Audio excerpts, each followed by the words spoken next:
Apakah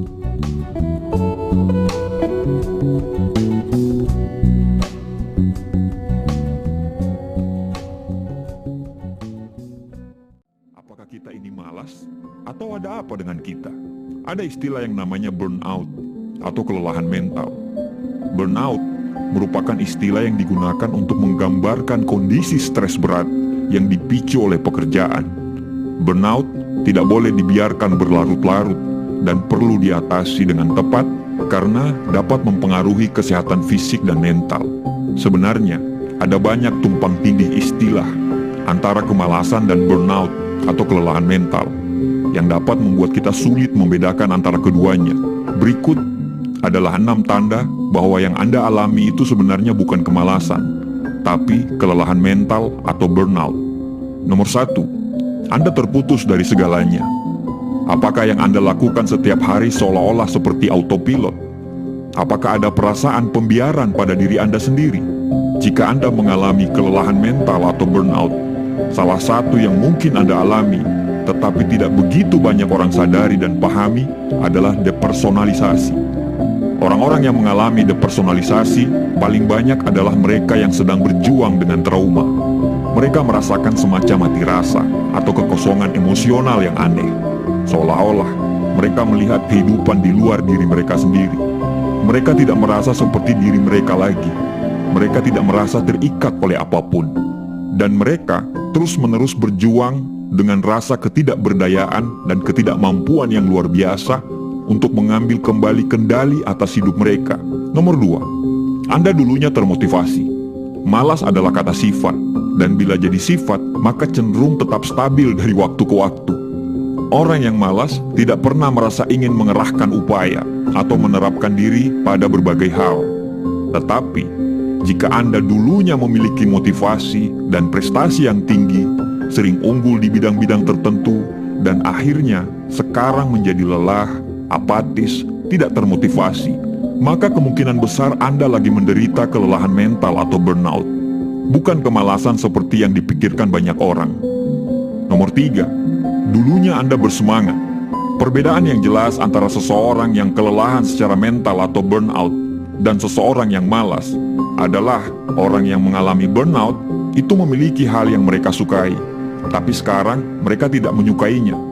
Sedangkan orang-orang pemalas tidak memiliki hal-hal yang mereka sukai, baik itu bakat, olahraga, kegiatan akademis, atau hal-hal profesional secara umum. Burnout atau kelelahan secara mental itu dapat membuat Anda sulit melakukan hal-hal yang pernah Anda sukai. Anda bahkan mungkin membenci atau sudah membenci karena Anda merasa sudah bekerja terlalu keras dan merasa malah mendorong diri Anda ke tepi jurang atas apa yang Anda lakukan. Dulunya Anda begitu semangat, tapi sekarang sudah tidak.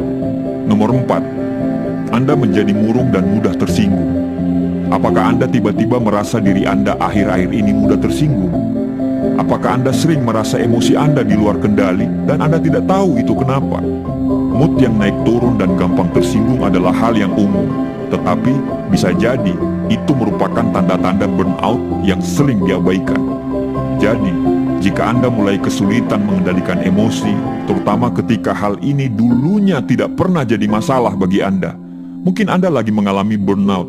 Karena kalau orang malas, di sisi lain sangat kontras dengan ini. Mereka tidak pernah tersinggung. Mereka santai, rileks, tenang, dan tidak terpengaruh oleh berbagai hal. Nomor 5, Anda mulai tidak merawat diri Anda. Salah satu tanda yang paling menyedihkan ketika seseorang mulai merasakan kelelahan mental atau burnout adalah ketika orang itu mulai mengabaikan untuk merawat diri mereka dan menarik diri mereka secara sosial dari orang lain. Ada perubahan yang mengkhawatirkan dalam pola makan atau pola tidur. Anda berhenti berusaha untuk merawat diri Anda. Anda cenderung menghabiskan sebagian besar waktu Anda sendiri tanpa melakukan apa-apa. Karena Anda merasa mudah lelah, bahkan dengan tugas yang paling sederhana sekalipun. Perbedaan antara burnout atau kelelahan mental dan kemalasan sangat mencolok dalam kenyataan bahwa Anda sebenarnya tidak selalu seperti ini. Nomor 6, perubahan ini terjadi secara bertahap. Pada akhirnya, mungkin yang paling penting, sesuatu yang harus Anda ketahui tentang burnout atau kelelahan mental, bahwa Burnout atau kelelahan mental itu berkembang secara bertahap. Jadi, semua poin yang disebutkan di atas, yaitu kehilangan minat dan motivasi, terutama dalam hal yang dulunya Anda sukai, merasa terlepas dari diri sendiri dan terputus dari segala sesuatu yang ada di luar, menarik diri secara sosial dan mengabaikan perawatan diri Anda, tidak akan terjadi begitu saja dalam waktu semalam. Studi menunjukkan bahwa sebenarnya ada 5 tahapan utama kelelahan dan makin lama makin parah. Mulai dari fase yang biasa, yang kedua timbul stres. Stres itu menjadi kronis, kelelahan, dan kelelahan itu menjadi sebuah kebiasaan. Banyak orang yang mengalami gejala pada tahap kedua, ketika dia stres masih dalam jumlah yang sedang. Tapi optimisme, minat, motivasi, dan kinerja mungkin sudah mulai menurun. Dan pada saat Anda mencapai tahap yang terakhir, kelelahan telah menjadi begitu tertanam dalam hidup Anda, sehingga mental yang gigih dan kelelahan secara fisik menjadi begitu intens dan susah diobati. Anda akan sangat rentan depresi dan selalu cemas. Ketika Anda sadar dan menemukan tanda-tanda kelelahan mental atau burnout dari awal, dapat membuat Anda lebih mudah untuk mencari bantuan dan secepatnya bisa pulih. Bagaimana cara mengatasi burnout atau kelelahan mental? Burnout yang tidak diatasi dengan baik dapat berdampak buruk terhadap kesehatan fisik dan mental. Oleh karena itu, jika gejala atau ciri-ciri burnout muncul, Anda disarankan untuk mengatasinya dengan langkah-langkah berikut. Yang pertama, buat prioritas. Buatlah prioritas pekerjaan yang penting ke yang kurang penting. Dengan begitu, Anda tahu mana yang harus dikerjakan terlebih dahulu, sehingga energi yang terkuras tidak terlalu banyak. Yang kedua, bicarakan hal ini dengan atasan. Komunikasikan dengan atasan mengenai kerisauan yang Anda rasakan. Saat Anda diberikan pekerjaan yang terlalu banyak, ungkapkan bahwa pekerjaan tersebut membuat Anda terbebani dan membutuhkan bantuan orang lain untuk menyelesaikannya. Tetapi, ketika justru atasan Anda yang memicu Anda menjadi burnout di tempat kerja, coba ajak bagian Departemen Sumber Daya Manusia atau HRD. Diskusikan mengenai hal ini. Mereka mungkin akan mencarikan solusi yang tepat. Misalnya, memindahkan Anda ke tim yang lain atau ke tempat kerja yang lain. Nomor 3, kurangi ekspektasi dan berikan apresiasi pada diri sendiri. Atur pola pikir dan bersikaplah realistis, sehingga Anda dapat menurunkan ekspektasi terhadap pekerjaan yang tengah Anda kerjakan. Dengan begitu, kecemasan dan stres di tempat kerja dapat berkurang. Selain itu, jangan lupa untuk memberikan apresiasi terhadap diri sendiri terhadap prestasi yang sudah Anda capai. Nomor 4, ceritakan ini kepada orang yang dapat dipercaya. Coba ceritakan apa yang Anda rasakan kepada orang-orang terdekat Anda. Meski tidak selalu mendapatkan solusi, cara ini dapat membantu melepaskan emosi negatif dan mengurangi stres di tempat kerja. Nomor 5, jaga keseimbangan hidup. Anda bisa menjaga keseimbangan hidup yang baik.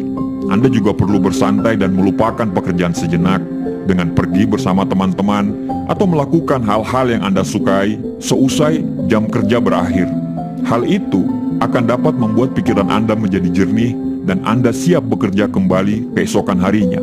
Jika memungkinkan, ambillah cuti dan pergilah berlibur.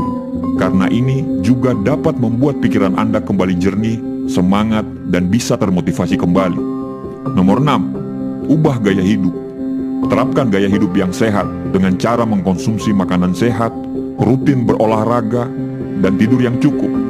Hal-hal ini dapat mendukung tubuh Anda menjadi sehat dan pikiran Anda lebih mudah fokus, sehingga menurunkan risiko terjadinya burnout atau kelelahan mental.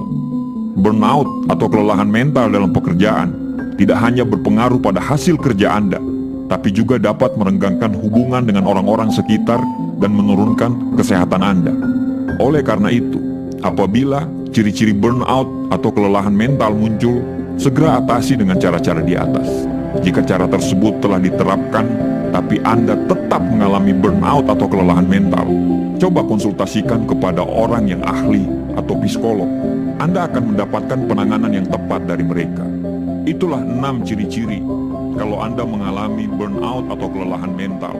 Dan 6 cara bagaimana caranya mengatasi kelelahan mental atau burnout tersebut.